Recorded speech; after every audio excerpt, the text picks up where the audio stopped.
வணக்கம்.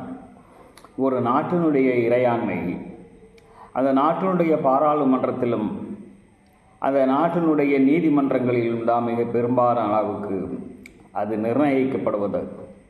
ஆனால் இந்தியாவுடைய இறையாண்மையை பாதுகாக்க வேண்டும் என்று சொல்லக்கூடிய அந்த காலகட்டத்தில் இந்தியாவுடைய இறையாண்மையை பாதுகாக்கக்கூடிய இறையாண்மையை நிலைநிறுத்தக்கூடிய பாராளுமன்றமோ நீதிமன்றமோ எவ்வாறு இருக்கிறது? மக்களால் தேர்ந்தெடுக்கப்பட்டவர்கள் பாராளுமன்றத்திலே போய் ஒரு விடயங்கும் குறித்து பேசக்கூடிய நேரத்தில் அது மக்களுக்கு ஏற்புடையதா இல்லையா என்பதனை ஆய்ந்து அறிந்து ஒரு சட்டத்தை நிறைவேற்ற வேண்டும் என்று சொல்லும்போது அந்த பாராளுமன்றத்தினுடைய மிக பெரும்பாலான உறுப்பினர்களை கொண்டவர்கள் என்ன விரும்புகிறார்களோ அதை நடாத்தாவிட்டால் அதற்கு எதிராக இருக்கக்கூடியவர்களை எல்லாமே தங்க அவையை விட்டு வெளியேற்றிவிட்டு அந்த சட்டத்தை நிறைவேற்றக்கூடிய ஒரு காலத்தை நாம் பார்க்கிறோம். சரி, நாடாளுமன்றத்தில் தான் அதனுடைய அந்த இறையாண்மைக்கு ஒரு நிலைத்த தன்மை இல்லை என்று சொன்னால் நீதிமன்றத்திலேயாவது அது இருக்குமா என்று சொன்னால் சமீப காலத்திலே நீதிமன்றத்திலும் அது இல்லாது போயிட்டது. ஒரு வழக்கறிஞர் ஒரு வழக்கை தொடுக்கிறார். அந்த வழக்கிலேயே அது சம்பந்தப்பட்ட ஒரு துறையை சார்ந்தது. அந்த துறையை நீங்கள் நாடுங்கள், உங்களுடைய தெய்வத்தை விஷ்ணுவை நீங்கள் வழிபட வேண்டும் என்று சொன்னால் தாராளமாக வழிபட்டு கொள்ளுங்கள், அதற்கு யாரும் தடையாக இருக்க மாட்டார்கள். ஆனால் அதற்கு உள்ளேயே புகுந்து ஏதாவது நீங்கள் செய்ய வேண்டும் என்று சொன்னால் அந்த துறை சார்ந்த அதிகாரிகளை நாடி உங்களுடைய நியாயத்தை நீங்கள் பெற்றுக்கொள்ளுங்கள் என்று சொன்னதற்காக அவருக்கு வேண்டியது கிடைக்கவில்லை என்ற ஒரு காரணத்திற்காக வேண்டி அந்த நீதிபதியை காலணியை கலத்தி எறியக்கூடிய அளவுக்கு நீதிமன்றத்துடைய நிலைப்பாடு இருக்கிறது. இறையாண்மை எங்கே போய் கொண்டு இருக்கிறது? அப்படிப்பட்ட ஒரு நிலையை செய்வதற்கு அவருக்கு இந்த தைரியத்தை யார் கொடுத்தார்? அவருக்கு பின்னாலே இருக்கக்கூடிய ஜாதியம் அவருக்கு வழங்கி இருக்கிறது, ஆதிக்க ஜாதியம் அவர்களுக்கு வழங்கி இருக்கிறது. இதனுடைய போக்கு என்னவாக இருக்கும்?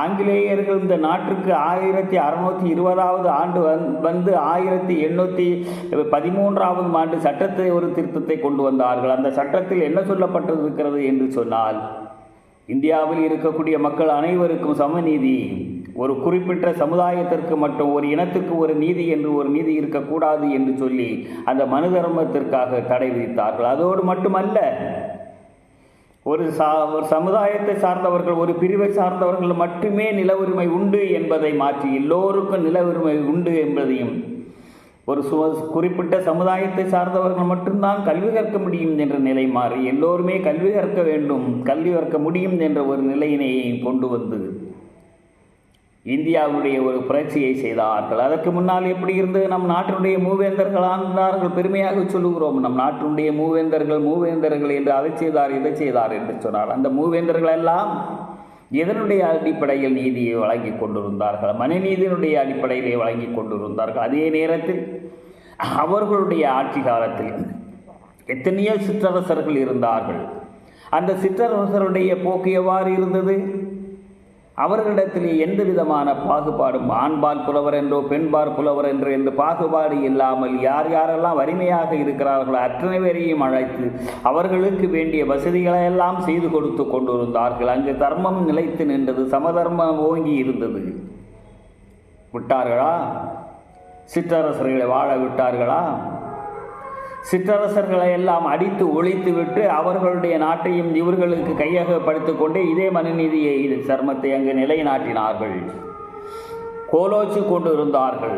இந்த ஒரு நிலை நமக்கு மாறிவிட்டது என்று வேதனை வெப்பம் அவளுக்கு மிக அதிகமாக இருந்த காரணத்தினால் சுதந்திரத்திற்காக வேண்டி ஒரு துரும்பை கூட எடுத்து போடாதவர்கள் எல்லாம் இந்த சுதந்திர நாட்டை ஆண்டு கொண்டு இருக்கிறார்கள். அவர்களுடைய நோக்கம் என்ன? ஆங்கிலேயர் காலத்திலேயே கொண்டு வந்த சட்ட மாற்றத்தை எல்லாம் மீண்டும் இந்தியாவிற்குள்ளே கொண்டு வர வேண்டும். இதற்காக வேண்டி அவர் பல முயற்சிகளை செய்து அந்த முயற்சிகளை வெற்றி பெற்றிருக்கிறார்கள். எடுத்துக்காட்டுக்கு ஒன்றாக சொன்னால் சுதந்திர இந்தியாவிலேயே பாண்டித்தியம் பெற்ற சட்ட நிபுணர்களை வைத்து ஏற்றப்பட்ட சட்டத்தை முழுமையாகவே மாற்றினார்கள் என்பதை விடவும் அதுக்கு கொடுக்கப்பட்டிருக்கக்கூடிய அந்த பெயர்கள் வாயிலே நுழையாத பெயர்கள். அது எங்கே இருந்து எடுக்கப்பட்ட கேள்வி?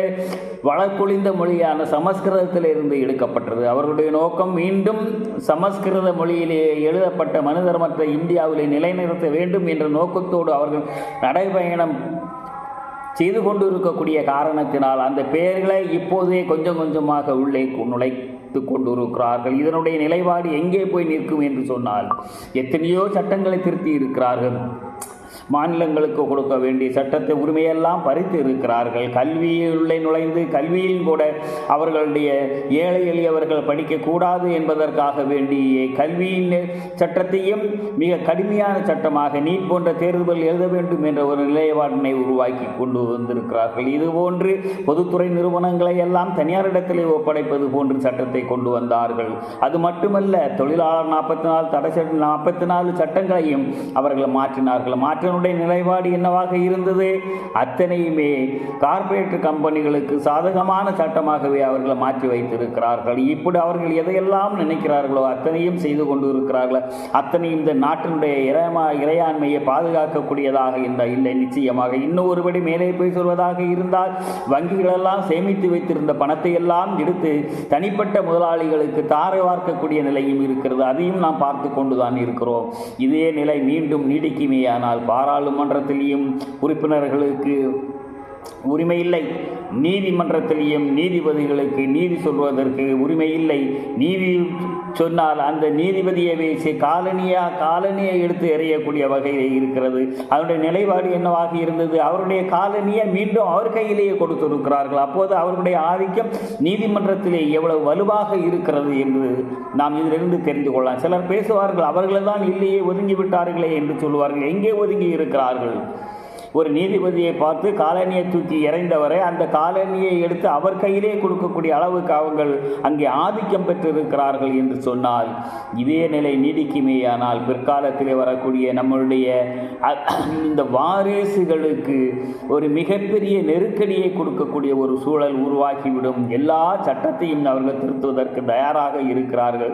குடிமக்களுக்கு இருக்கக்கூடிய உரிமைகள் எல்லாம் பறிக்கப்பட்டு ஒரு சாராருக்கே இன்னும் சொல்வதாக இருந்தால், ஒரு சமுதாயத்துக்கு சொந்தமான அந்த சட்டத்தை நாட்டில் இருக்கக்கூடிய அத்தனை பேரும் பயன்படுத்த வேண்டும் என்ற நிலையை உருவாக்க இருக்கிறார்கள். இந்த நேரத்தில் நாம் விழித்துக் கொள்ளாவிட்டால் நம்முடைய பிற்காலங்களில் வரக்கூடிய நம்மளுடைய அந்த சமுதாயத்திற்கே நாம் ஒரு கேடு செய்தவர்களாக ஆகிவிடுவோம். விழித்துக் கொள்வோம். நன்றி.